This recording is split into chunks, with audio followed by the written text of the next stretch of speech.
Hello, friends. Welcome back to the Daily Bible Study. We are jumping into Genesis chapter 32, picking up at verse 22 today. Clint. Yeah. So this is, in some ways, I think this is, for me at least, the most interesting part of the Jacob story. In some ways, the most unlike the rest of the story. This is one of those texts that I think people know of, one of the stories that you probably grow up with if you grew up in church. This is Jacob at night. And so remember that Jacob is about to meet Esau. He's sent out all of these gifts, these groups of animals and servants, and he's basically trying to win Esau's favor. And then it says, he stayed, spent the night in the camp. So verse 22, the same night he got up, and he took his 2 wives, 2 maids, and 11 children, and crossed the ford of the Jabbok. He took them and sent them across the stream, and likewise everything he had. Jacob was left alone, and a man wrestled with him until daybreak. When the man saw he did not prevail against Jacob, he struck him on the hip socket, and Jacob's hip was put out of joint as he wrestled. Then he said, let me go, for the day is breaking. But Jacob said, I won't let you go unless you bless me. So he said to him, what is your name? And he said, Jacob. When the man said, you shall no longer be called Jacob, but Israel, for you have striven with God and with humans and have prevailed. Then Jacob asked him, please tell me your name. But he said, why do you ask? And there he blessed them.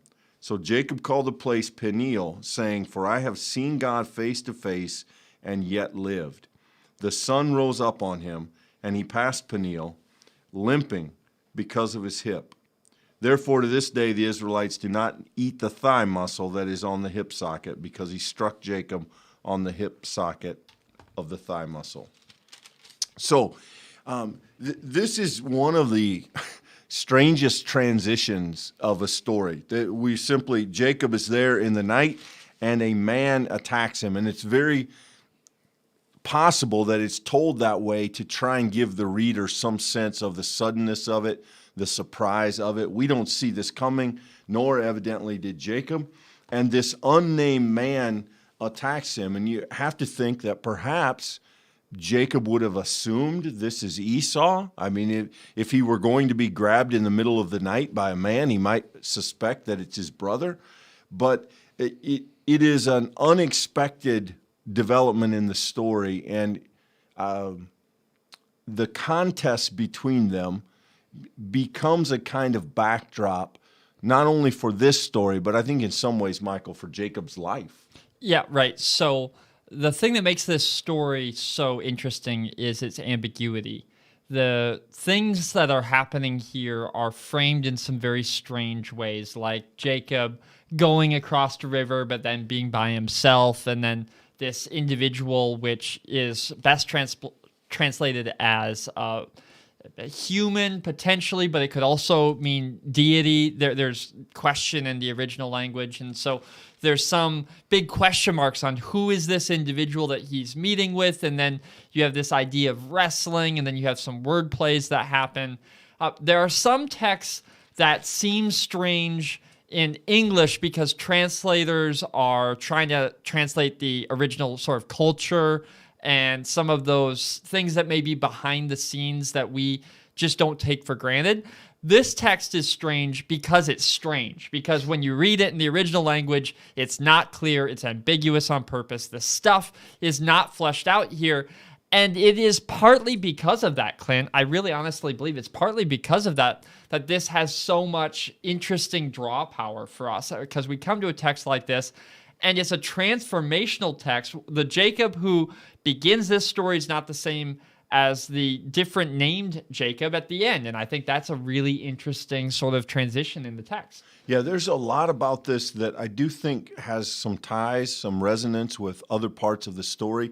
We have here, for instance, the reality that we get told a man wrestled with Jacob, but we later suspect there was more to it than that. And we saw that in the Abram story when 3 men show up, and then it turns out that they're angelic figures. Then it turns out one of them is likely God himself or some manifestation of God. And we have the same kind of thing here. He wrestles with this man, and yet when Jacob himself names the place, he says, I have seen God face to face. And so traditionally, that's been understood to mean that it is none other than God himself that Jacob contends with, that they struggle. Here again, he asks for a blessing. And when we read the word blessing in Jacob's story, we should instantly go back and revisit his childhood when he tricks Isaac out of the blessing.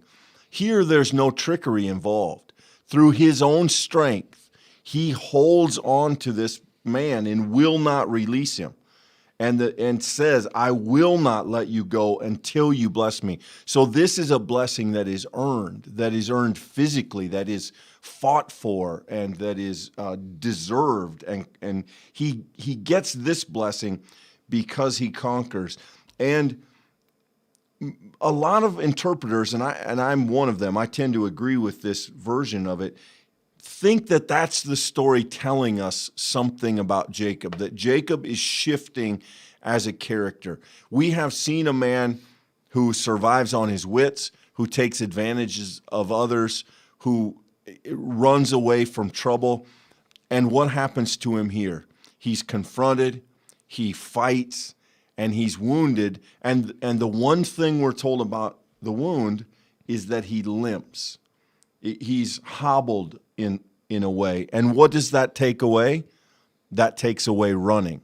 That takes away the idea of fleeing. And so I think there are multiple levels to read this. And I think this is one of those texts that's really interesting to think about beyond the obvious level of the match itself, the contest itself. What else is happening here? So, Clint, another thing we need to be especially mindful of is names here, right? So remember at the very beginning, Jacob is named as the one who's striving, the heel grabber, the one who's trying to get his older brother's blessing. Here, the name Israel, we are explicitly told, is the one who is striving with God. And that has in itself the same kind of grasping, except in this case, instead of holding on to the human, he's holding on to this being, and in that he holds on to the promise. Notice that he demands of this individual, give me your name, and he's not given one. And there's this idea that as we seek out God demanding this or that, God doesn't respond to our demands. God's not particularly compelled by what we think things should be. But yet, there is a kind of honoring of Jacob's tenacity here, that it is, Clint, I think you're right to point out, a really transformational moment in his life. Instead of reaching for external things, instead of even setting up poles so that he might get richer as his animals breed, right? Here, he's facing God. He says in his own language, I've seen God face to face, which scholars point out, that there's a long tradition that no one sees the face of God and lives. So then there's talk about, is this an angel? But, that's a rabbit trail. But the whole point here is he explicitly says that he is contending with God. And in that moment, then, he has prevailed. And so the blessing that once he was striving for, now he's in a moment held. And it's that promise then that is going to really be handed down to the generations as we see coming to the end of the text. Yeah, and we move a little bit from interpretation to almost more of the idea of preaching this text or the lessons in the text. Because what has Jacob prayed for? I want to know that you're with me. Just before this, we saw him reminding God, hey, God, I have this problem, and you said you would take care of me. I want to know that you're with me. And what we hope that means when we make those prayers is that God will pat us on the back and say, oh, yeah, don't worry, I'm with you. What Jacob gets instead is a contest of strength, a contest of will.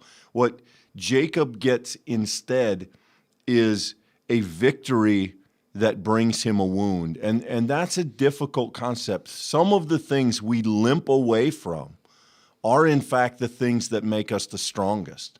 And here we have a Jacob that is wounded, but not beaten. He limps forward likely with more strength than he initially walked with. And when we understand we mean that spiritually speaking. What does it mean to be wounded and yet to be strong and to be blessed? And this again is speculation, but in this passage, what did he do? He sent all his family ahead of him. He put everybody out in front of him, and he stayed. Is he thinking of escaping? Is he thinking of trying to run away by night? Nothing in the text indicates that, but it is odd that he stays in that one place by himself, because in the dark, with the challenge ahead of him, is to be alone and to wrestle with God, to struggle with God is a part of the faith, and to hold on with tenacity and be blessed in spite of it being painful is part of the Christian story. And so when we leave the actual words of this text and we begin to try and unpack some of the lessons and meaning in it, I think this is a deep well. I think there's a lot here. This is a beloved story for preachers and Bible students because there is a ton of depth here. Well, it's fundamentally a transformation story, and in that transformation is an invitation. Certainly that does move towards the preaching moment, but there are details in the text here, Clint, I want to point out that I think we might miss if we don't slow down to see them. I'm looking at verse 31. You'll see it in green here. The sun rose upon him as he passed Penuel, limping because of his hip. That's more than just the sun coming up. That's more than just a descriptive sort of way of describing, night turning into day. This is in many ways an image of a new day dawning, that for him, the person who lived in that night is now transformed. He has a new name. He goes beyond this moment with a new kind of understanding and grasping of the blessing. And that's the kind of transformation that is a compelling witness to the gospel. I mean, that's what we see all throughout the accounts of Jesus and his work is the people who encounter Jesus are transformed. They're transformed in body or in soul, or those who are hungry are fed. The kingdom transforms and changes. And here in this wrestling with God, Jacob experiences that kind of transformation. A darkness or a night turns into day, and that new day creates a new opportunity for him. I just want to point out once again, look at the end of verse 32. There's a therefore to this day statement about what Israelites do eat. It's striking here that there's a direct connection from who Jacob was and then becomes to the very present community and who they are. And it's a very beautiful sort of pastoral connection even to say, this is a thing that those in the family still do, and this is why we do it. It goes back to this individual, and it's a kind of beautiful little footnote kind of way in the text to say that this isn't just a story about one person and their encounter with God. This is a story about why things are the way they are today because of this person's transformation by God. And that gives it a kind of larger context, a kind of more expansive understanding than what you might just have if you were in Sunday school learning what happened in this story itself. And Michael, we've said it, and you just repeated it. Names matter. And notice that now for the first time is Jacob ready to be called Israel. Now Jacob is ready to carry physically on himself this promise. He's limping forward, but he's limping no longer as Jacob the heel grabber, but Israel, the one who strives with God. And as such, for the first time, we see borne out in the narrative the name of the nation, the name of the people. Those people who tie themselves back to this covenant promise will be named for this moment and for the person who's in it. And I don't want to steal tomorrow's thunder because we have some really great stuff to cover tomorrow as well. But I do want to point out that the identity of the wrestler has been a fascinating question in biblical interpretation.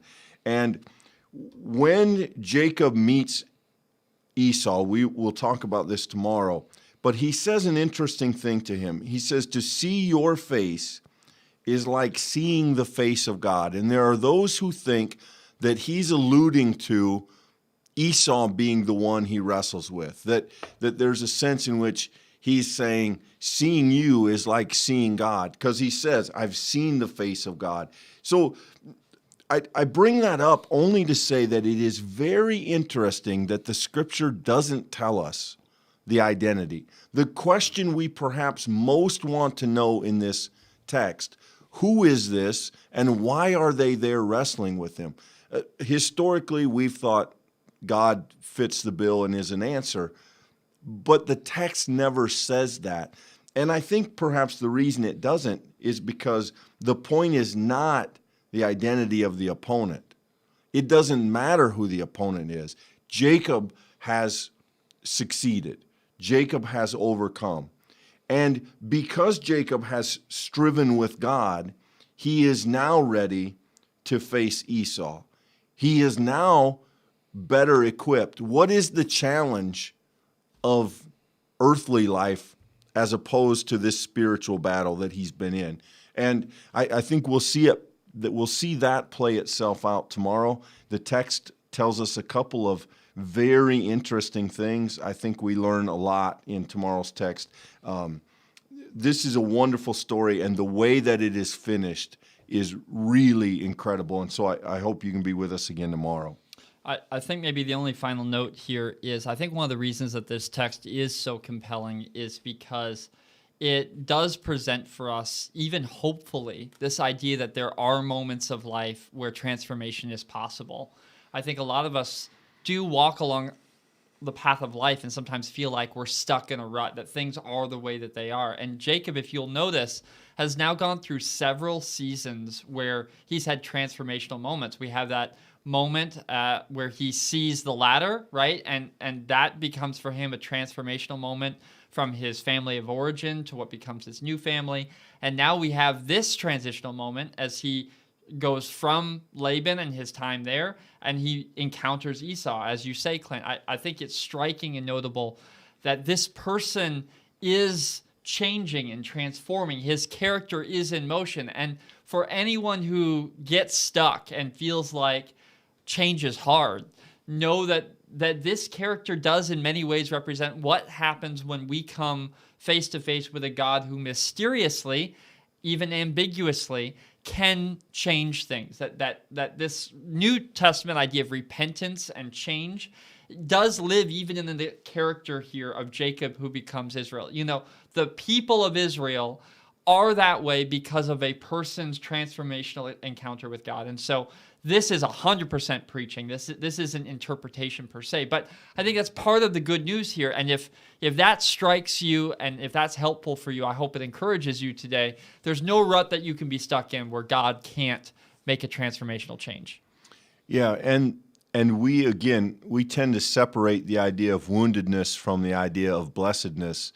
And this is one of those rare passages that would at least suggest to us that sometimes they are not different.